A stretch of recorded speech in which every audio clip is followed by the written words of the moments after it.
Mas bro dan sista sekalian, kali ini kita akan bersama-sama membahas tentang pewarisan sifat atau disebut juga dengan genetika atau disebut juga dengan hereditas.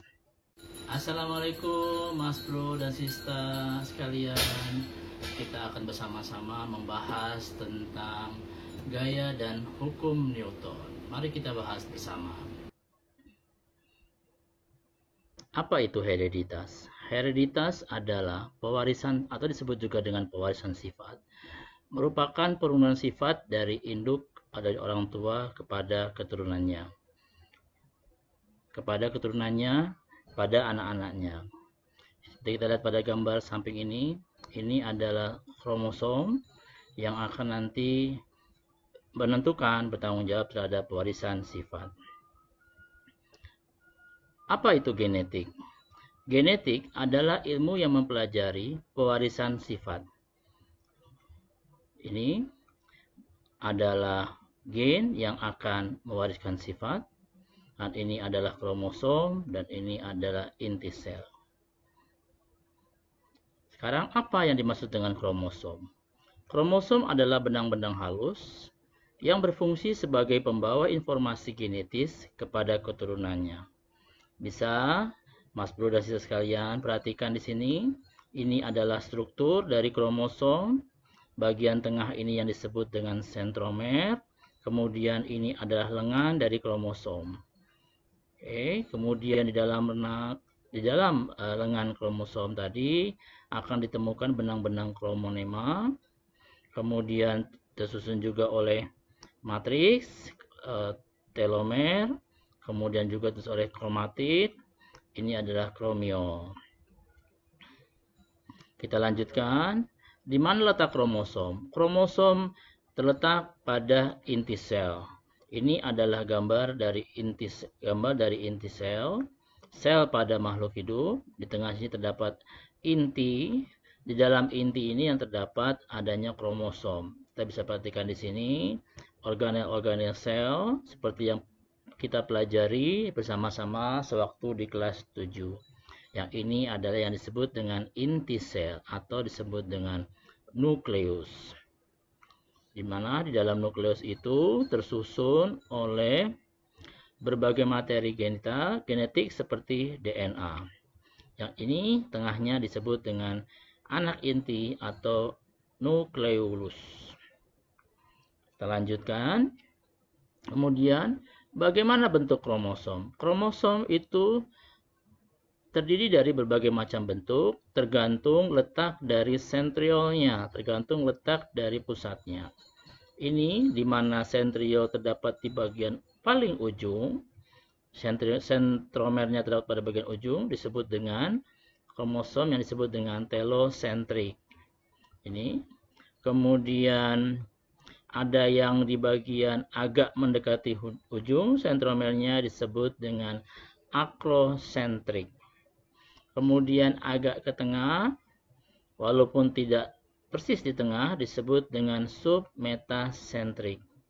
Sedangkan yang terletak benar-benar di bagian tengah, sentromernya, di mana lengan yang kiri dan yang kanan itu sama panjangnya, disebut dengan metasentrik. Apa saja tipe-tipe kromosom yang ada dalam tubuh manusia? Kromosom dalam tubuh manusia itu terdiri atas dua tipe. Yang pertama yang disebut dengan autosom. Autosom adalah kromosom yang nantinya akan membawa sifat-sifat yang menjadi ciri dari tubuh manusia. Contoh yang membawa sifat rambut keriting, atau yang membawa sifat hidung mancung, atau yang membawa sifat mata sipit, itu disebut dengan autosom. Tipe yang lain disebut dengan tipe kromosom kelamin atau disebut gonosom. Gonosom adalah kromosom yang menentukan jenis kelamin pada individu jantan dan atau pada individu betina. Kita perhatikan di sini. Ini adalah gonosom, di mana gonosom itu dilambangkan oleh huruf X dan oleh huruf Y. Untuk laki-laki atau pria, kromosomnya full, yaitu yang satu X dan yang satu Y. Sedangkan kalau untuk wanita, simbolnya adalah satu, yaitu X. Jadi, bila sel sperma yang membawa gamet, membawa sel kelamin, membawa sel perkembangbiakan X, bertemu dengan sel telur, ovum, dengan simbol X, maka X akan berpasangan dengan X, sehingga diperoleh jenis kelamin perempuan. Sebaliknya, bila mana yang berjumpa dengan sel telur adalah gamet Y, dia akan bertemu dengan gamet X pada telur, maka yang dihasilkan adalah laki-laki. Jadi, sekali lagi, bahwa gamet yang ada pada perempuan itu diberi simbol X dan X. Sedangkan gamet pada laki-laki adalah X dan Y. Kita lanjut, berapa jumlah kromosom? Di dalam tubuh manusia, jumlah kromosom itu ada 46 pasang.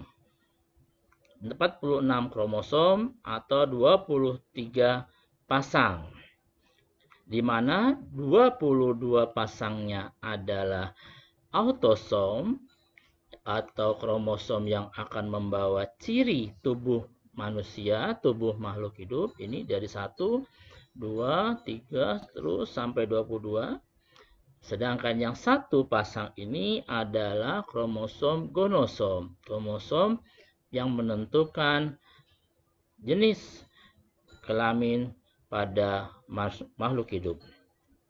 Jadi, jumlah kromosom pada manusia itu ada 23 pasang, di mana 22 pasang adalah autosom dan 1 pasang adalah gonosom. Kita lanjut. Apa itu parental? Parental adalah induk. Induk atau orang tua dari keturunan makhluk hidup. Perhatikan di sini, ini adalah induk, di mana yang betina berwarna putih, yang jantan ini lurik.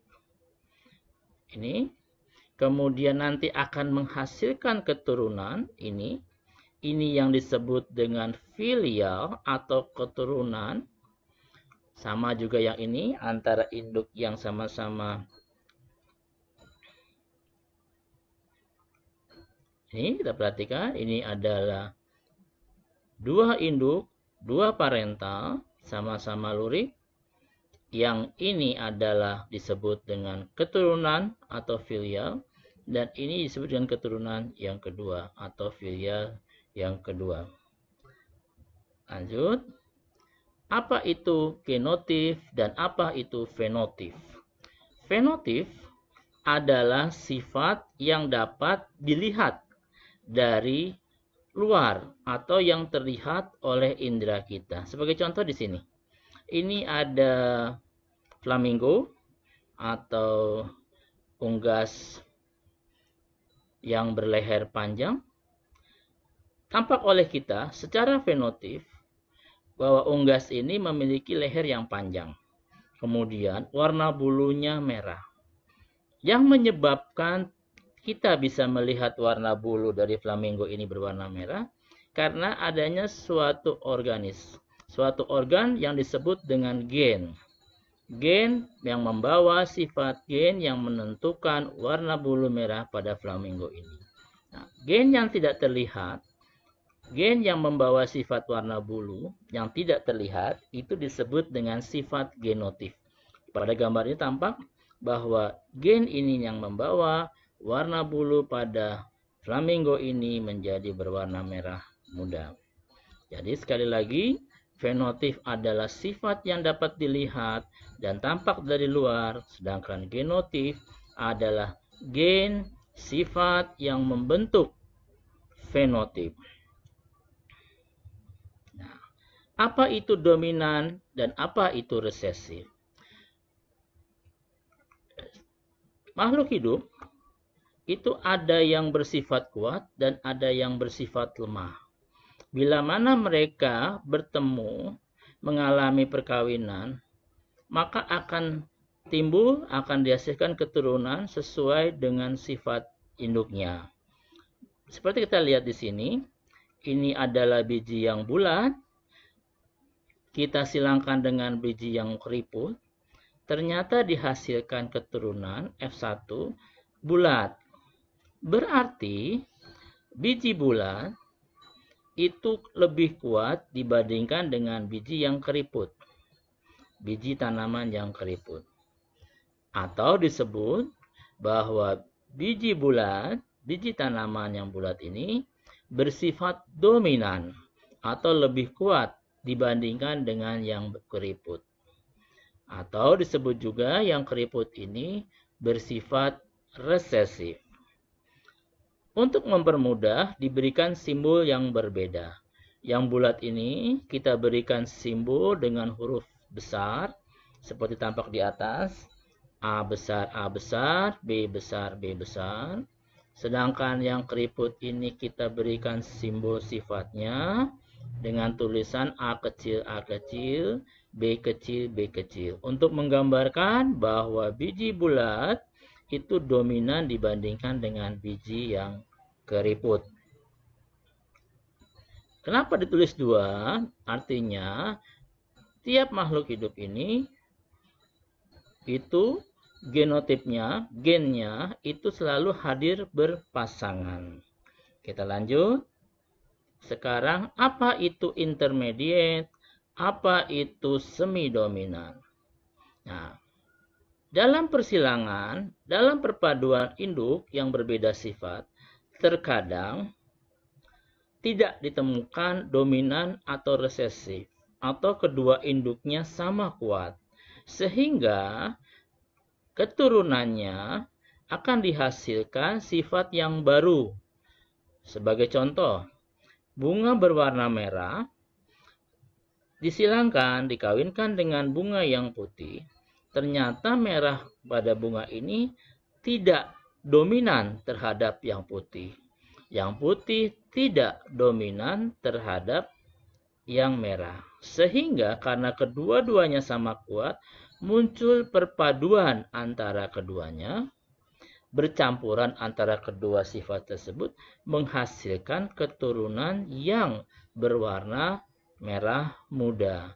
Nah, peristiwa yang ini disebut dengan peristiwa intermediate. Jadi percampuran dua sifat induk yang berbeda dihasilkan sifat yang baru. Ada satu lagi, ada dua induk yang juga sama kuat, akan tetapi mereka tidak bisa bercampur warnanya, sehingga dia akan muncul bersamaan pada keturunannya. Seperti kita lihat di sini, antara sapi yang berwarna putih dengan sapi yang berwarna merah, dihasilkan keturunan sapi bukan berwarna merah muda, tetapi berwarna putih dengan corak warna merah. Peristiwa ini disebut dengan semi-dominan. Jadi, bisa disimpulkan, pada intermediate, dua sifat induk akan bercampur dan muncul pada sifat keturunan. Karena tidak ada yang dominan dan tidak ada yang resesif. Demikian pula dengan semi-dominan, di mana dua sifat induk tidak ada yang dominan, tidak ada yang resesif, keduanya muncul bersamaan pada keturunan walaupun tidak bercampur. Kita lanjut. Apa itu homozigot? Apa itu heterozigot? Kita perhatikan seperti dijelaskan di awal tadi, bahwa gen itu selalu berpasangan di dalam kromosom. Bila mana gen itu sama jenisnya, misalnya kedua-duanya dominan, maka disebut dengan homozigot. Seperti gambar di sini. Ini sama-sama kita beri simbol A besar, karena keduanya dominan, maka disebut dengan homozigot.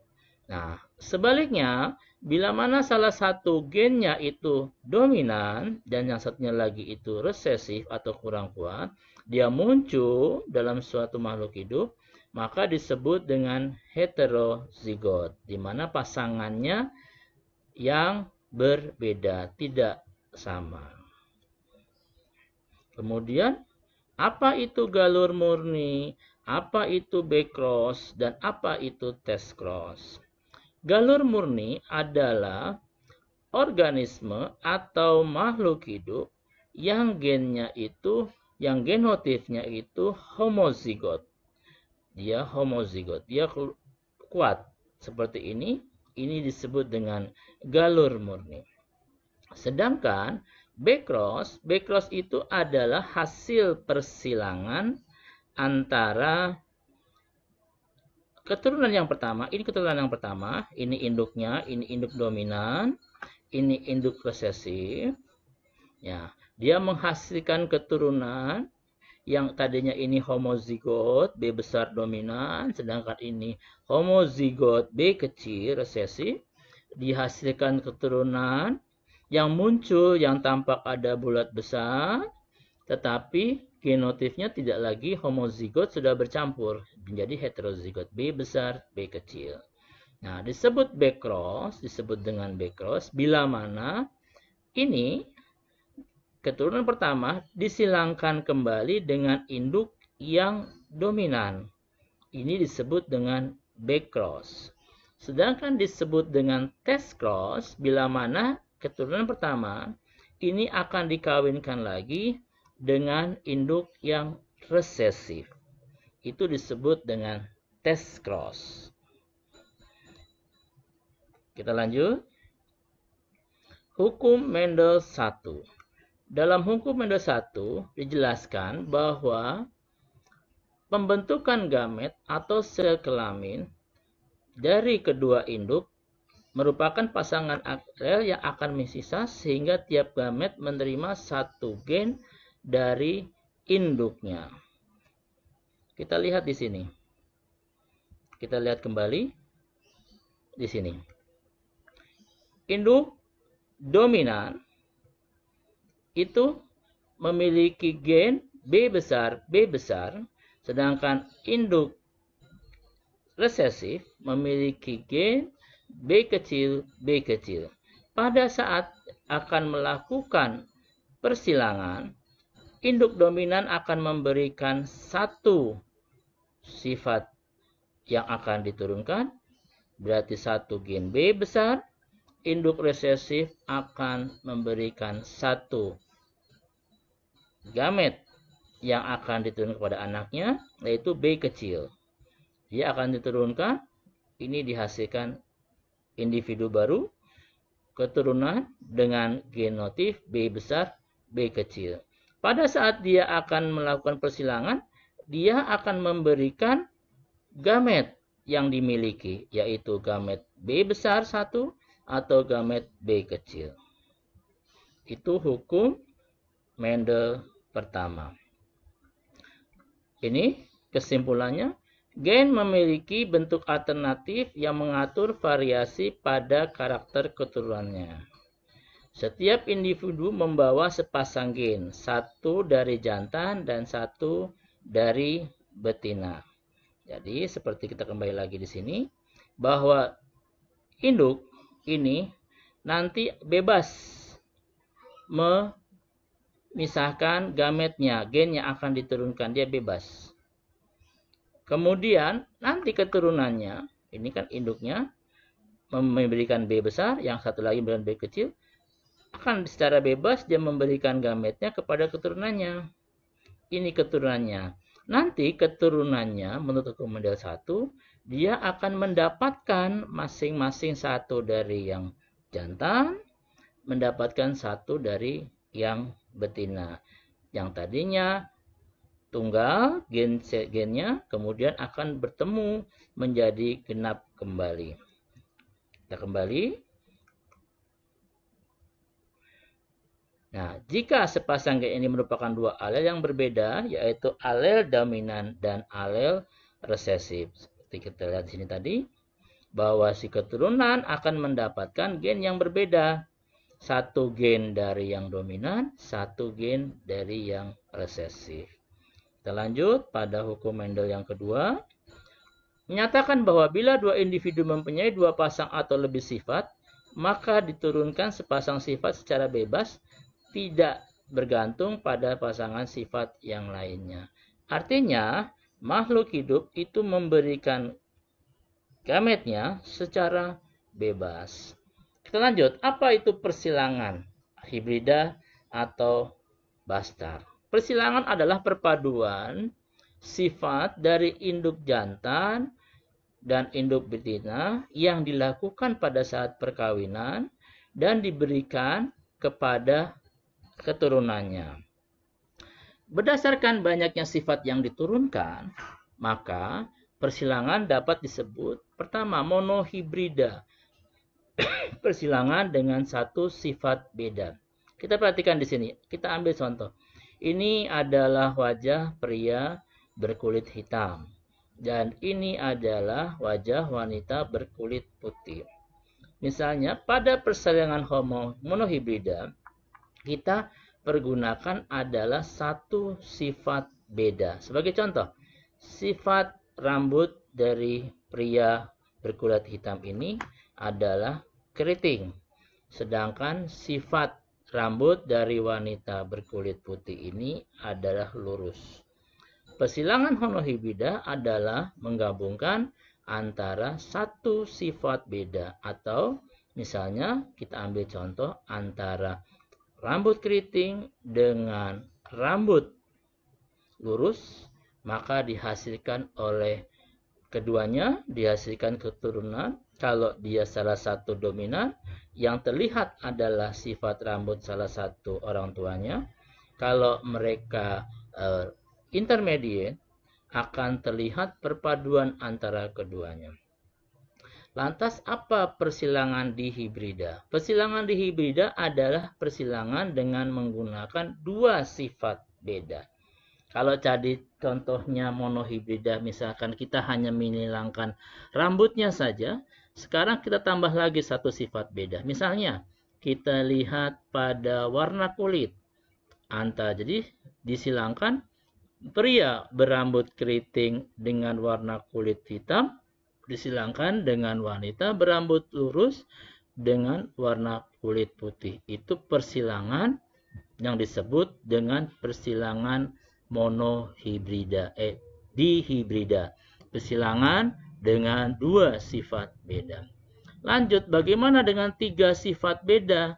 Kalau tiga sifat beda disebut dengan trihibrida. Sebagai contoh, kita tidak hanya menyilangkan antara rambut keriting dengan rambut lurus sehingga disebut monohibrida, atau antara rambut lurus kulit putih dengan rambut keriting kulit hitam disebut dihibrida. Kita tambah satu lagi sifat bedanya, misalkan bentuk mata. Misalkan bentuk mata sipit, kulit putih, rambut lurus disilangkan dengan bentuk mata lebar, kulit hitam, rambut keriting. Persilangan semacam ini disebut dengan persilangan trihibrida, persilangan dengan tiga sifat beda. Kalau lebih dari tiga atau banyak sifat beda, misalnya seperti kita lihat banyak perbedaan pada kedua orang ini, tidak hanya dengan jenis rambut, warna kulit, kemudian bentuk mata, kita bisa lihat juga hidung, kemudian kita lihat bibir, kemudian kita bisa lihat bentuk wajah. Itu banyak sifat beda yang bisa disilangkan. Persilangan semacam itu disebut dengan polihibrida. Kita lanjut. Sebelum kita lanjut pada persilangan, kita lihat dulu pembentukan gamet. Pembentukan gamet atau disebut dengan gametogenesis. Kalau pada pria, pembentukan sel sperma. Ini sel sperma. Disebut dengan spermatogenesis. Kalau pada wanita disebut dengan oogenesis. Pembentukan ovum atau sel telur. Seperti yang telah kita pelajari pada perkembangbiakan kemarin, spermatogenesis diawali dengan spermatogonium yang akan siap untuk melakukan pembelahan. Pembelahan secara meiosis. Ini spermatogonium akan masak siap untuk membelah disebut dengan spermatosit primer. Kemudian pada meiosis 1 akan membelah menjadi 2 disebut dengan spermatosit sekunder. Kemudian masing-masing spermatosit akan membelah lagi menjadi spermatid, 4 buah spermatid. Kemudian mengalami metamorfosis menjadi sel sperma yang siap untuk pembuahan. Sedangkan oogenesis sama, prosesnya secara meiosis mulai dari oogonium yang matang untuk melakukan pembelahan disebut dengan oosit primer, membelah menjadi 2, berbeda pada sperma. Kalau sperma pembelahannya sama besar, kalau pada telur tidak sama besar. Yang satu sempurna disebut dengan oosit sekunder, yang satu tidak sempurna disebut dengan badan kutub primer. Kemudian masing-masing akan membelah. Yang badan kutub primer karena dia sudah tidak sempurna, dia membelah menjadi 2, juga dua-duanya tidak sempurna. Kemudian oosit sekunder yang sempurna akan membelah juga menjadi 2, akan tetapi sama seperti awal, yang satu sempurna, yang satu tidak. Maka yang sempurna disebut dengan ootit. Kemudian ootit ini siap melakukan perkembangbiakan menjadi ovum. Jadi disimpulkan pada gametogenesis, satu spermatogonium akan menghasilkan 4 sel sperma. Sedangkan pada oogenesis, satu oogonium hanya menghasilkan 1 ovum. Kemudian kita lanjut. Monohibrida, perkembangbiakan dengan satu sifat beda. Monohibrida dominan penuh. Jadi salah satu induknya bersifat dominan dan induknya yang lain bersifat resesif. Kita lihat. Tanaman kapri, Pisum sativum, galur murni, ini induknya galur murni, bergenotif B besar atau bulat, disilangkan dengan tanaman ercis yang kisut atau berkerut, B kecil yang bersifat resesif, di mana R kapri yang bulat ini akan memberikan satu gametnya B besar, sedangkan ercis memberikan satu gametnya B kecil. Kemudian mereka melakukan perkawinan, dihasilkan keturunan pertama bersifat bulat secara fenotip. Bulatnya bulat heterozigot, di mana gennya ada yang B besar dan B kecil. Kemudian sifat ini F1 kita kawinkan, kita silangkan dengan sesamanya, akan dihasilkan sebelum dia perselangan, dia akan melepas gametnya karena B besar B kecil, maka gametnya ada yang B besar, ada yang B kecil. Kita perhatikan di sini. Ini adalah papan persilangannya. B besar bertemu B besar, hasilnya B besar, berarti homozigot bulat. Ini B besar, B kecil adalah bulat heterozigot. B besar, B kecil adalah heterozigot. Dan yang terakhir satu lagi, B kecil ketemu B kecil adalah bersifat kerut. Karena dia tidak ada gamet yang dominan, sehingga yang resesif akan muncul. Baiklah, ini adalah papan persilangan antara biji bulat tadi dengan berbiji keriput pada keturunan F2-nya, di mana keturunan F1 disilangkan dengan sesamanya F1. Kita dapatkan 4 keturunan, 4 kemungkinan keturunan, di mana 3 keturunan yang secara fenotip terlihat bulat, tetapi secara genotif 1 bersifat homozigot, sedangkan 2 bersifat heterozigot secara genotif, dan diperoleh 1 keturunan yang merupakan perpaduan antara 2 gamet resesif, sehingga dihasilkan biji kerut yang bersifat homozigot. Maka perbandingan keturunan pada F2-nya, pada keturunan yang kedua, kita lihat bahwa perbandingan genotipnya adalah 1 B besar berbanding 2 B besar B kecil berbanding 1 B kecil. Atau secara fenotip 3 biji bulat berbanding 1 biji kerut. Atau 75% berbanding 25%. Lanjut, monohibrida dominan penuh test cross, di mana nantinya F1 akan kita silangkan dengan induknya yang resesif. Ini adalah perkawinan antara tikus hitam dominan H besar dengan tikus berbulu putih resesif H kecil, di mana H besar akan memberikan gametnya H besar, kemudian H kecil memberikan gametnya H kecil, kemudian dihasilkan keturunan pertama secara fenotip berwarna hitam, secara genotif bersifat heterozigot karena berbeda gamet. Ya, ini P2-nya di mana keturunan S1 disilangkan dengan induknya yang resesif.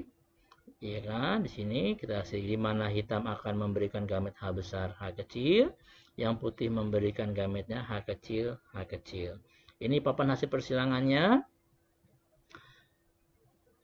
Di mana pada papan ini terlihat bahwa di F2 secara genotif dihasilkan dua jenis genotif H besar H kecil dan H kecil. 2 H besar H kecil berbanding 2 H kecil atau 1 berbanding 1. Secara fenotip juga dihasilkan perbandingan yang sama, 50% berbulu hitam heterozigot dan 50% berbulu putih homozigot. Kita lanjut ke intermediate. Kalau tadi dominan di mana yang kuat, yang dominan akan menutup yang resesif. Kali ini dua-duanya sama-sama dominan, sama-sama kuat. Sebagai contoh di sini adalah perkawinan antara tanaman bunga pukul 4 atau Mirabilis jalapa berwarna merah dengan bunga pukul 4 yang berwarna putih. Merah dominan M besar, putih resesif M kecil. M besar memberikan gametnya, M kecil memberikan gametnya, dihasilkan bunga dengan gamet M besar, M kecil. Karena kedua-duanya dominan, warnanya bercampur, maka dihasilkan keturunan baru yang berwarna merah muda atau pink. Bila mana keduanya disilangkan kembali dengan jenisnya, maka akan dihasilkan keturunan seperti ini. Diperoleh satu yang bersifat merah secara genotif, secara genotif M besar, secara fenotip merah. 2 bersifat merah muda secara genotif M besar, M kecil. Dan 1 berwarna putih. Putih ini berasal dari M kecil ini bergabung dengan M kecil ini. Jadi perbandingannya 25% berbanding 50% berbanding 25%. Lantas bagaimana dengan dihibrida? Dihibrida seperti dijelaskan di depan, perkawinan antara dua sifat beda. Di sini kita coba contohkan antara mangga berbuah besar dengan rasa asam, B besar, M kecil, disilangkan dengan mangga berbuah kecil, B kecil dengan rasa manis, M besar. Ini parentalnya besar asam, B besar, M kecil. Kecil manis, B kecil, M besar. Besar asam akan memberikan gametnya B besar, M kecil.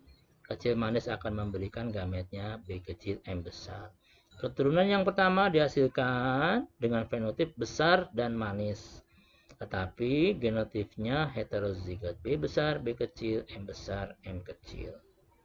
Ini adalah papan persilangannya. Kita bisa lihat di sini hasil papan persilangannya, di mana ia masing-masing akan mengeluarkan memberikan gametnya. Di sini ini adalah hasilnya.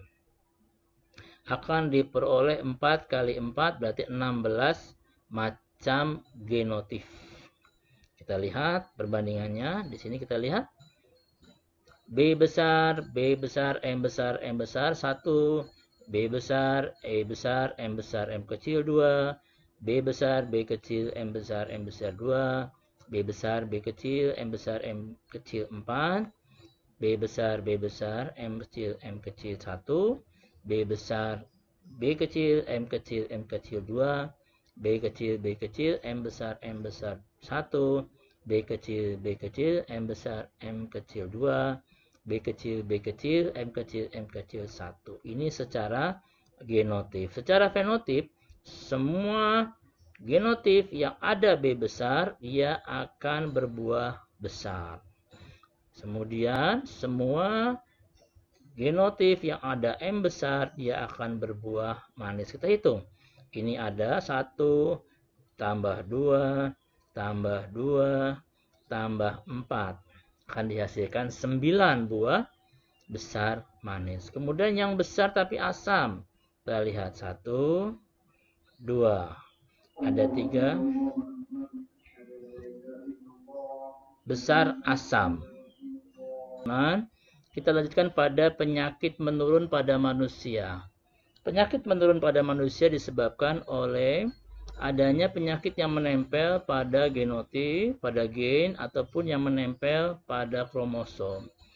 Di mana memiliki ciri-ciri penyakit itu dibawa oleh gen, kemudian dia kemungkinan kecil bisa sembuh, kemudian penyakit ini diturunkan kepada keturunannya, dan bersifat homozigot resesif pada umumnya. Apa saja penyakit menurun pada manusia? Kita pertama, hemofilia, yaitu penyakit di mana darah kita sulit sekali membeku. Oke, penyakit ini terikat atau menempel pada kromosom X. Jadi biasanya untuk wanita, karena dia memiliki 2 kromosom X, kalau hanya satu yang membawa penyakit hemofilia, maka orang tuanya akan lahir normal, tapi dia disebut karir karena dia membawa. Akan tetapi, bila mana X ini yang membawa penyakit bertemu dengan Y, maka akan dihasilkan orang tua laki-laki yang sudah dipastikan dia adalah hemofilia. Karena Y ini bersifat resesif. Nah, ini contohnya hasil perkawinan antara ayah yang normal dengan ibu yang membawa hemofilia. Nanti akan diperoleh 1 anak laki-laki normal. Kemudian kemungkinan 1 anak wanita normal, 25% kemungkinannya. Atau juga didapatkan kemungkinan juga 1 anak wanita pembawa atau karir dan 1 anak laki-laki yang hemofilia.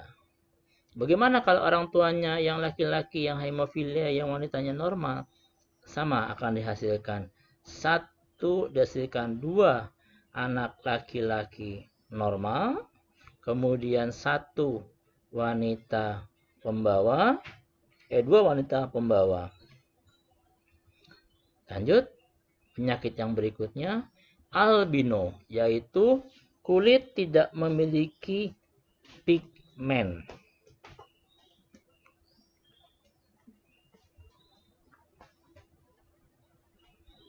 Kita perhatikan di sini. Dia juga menempel pada gen. Ini karena dia bersifat resesif, maka simbolnya A. Nah, bila mana A ini kecil bertemu dengan A besar, maka akan terlihat secara fenotip normal, tapi dia membawa karir atau membawa penyakit albino. Bila mana dia ketemu dengan yang resesif, ini kita perhatikan di sini akan didapatkan A kecil, maka muncul akan albino. Oke. Penyakit yang berikutnya adalah buta warna. Kita perhatikan di sini, ini adalah mata yang normal, dia bisa membedakan warna hijau, warna kuning, atau warna merah. Tetapi pada penderita buta warna akan muncul warna ini. Warna coklat, kemudian kuning, dan coklat tua. Oke, coklat tua. Ini yang disebut dengan buta warna. Sama seperti pada pertama tadi, pada hemofilia, Buta warna juga menempel pada kromosom yang X. Bila mana dia bertemu dengan gamet X yang normal, maka akan muncul wanita yang karier, pembawa. Akan tetapi bila mana X yang membawa buta warna, gen buta warna bertemu dengan Y, akan muncul pria yang buta warna. Seperti ini kita perhatikan. X buta warna dengan X normal dihasilkan wanita normal yang membawa buta warna. X buta warna ketemu dengan Y akan dihasilkan pria buta warna. Ini normal, ini normal. Oke, penyakit yang berikutnya adalah talasemia, yaitu darah merah yang bentuknya seperti bulan sabit, sehingga berakibat wajah penderita talasemia seperti ini. Disimbolkan oleh bagian yang berwarna merah ini terbawa gen pembawa talasemia. Sifatnya juga bersifat resesif. Kemudian penyakit yang berikutnya adalah polidaktili, di mana jari pada bagian ibu jari itu lebih dari satu biasanya. Ini kita perhatikan ada 1, 2, 3, 4, 5, 6, 7. Jadi tari tangannya, satu tangan ada 7. Kita perhatikan di sini. Ini sama, dia ternempel pada game yang resesif, polidaktili. Yang pada polidaktili itu justru pada yang dominan, P besar, P besar. Lanjut, penyakit yang berikutnya adalah hipertrikosis, di mana tumbuh rambut di seluruh bagian tubuh manusia. Seperti kita lihat di sini, wajahnya penuhi oleh rambut. Nih. Oke. Berbeda dengan tadi pada penyakit sebelumnya, kalau hipertrikosis itu justru menempel pada genotip yang Y. Sehingga jarang dijumpai pada wanita, tapi banyak dijumpai pada pria biasanya. Oke, penyakit yang selanjutnya epilepsi, ini juga termasuk penyakit menurun. Kemudian satu lagi, ini anodontia, di mana orang itu tidak memiliki gigi seumur hidup atau giginya jarang. Oke. Ini dia menempel pada kromosom X, pada kromosom X. Oke, itulah beberapa penyakit menurun yang disebabkan oleh terbawa oleh gen. Terima kasih. Wassalamualaikum warahmatullahi wabarakatuh.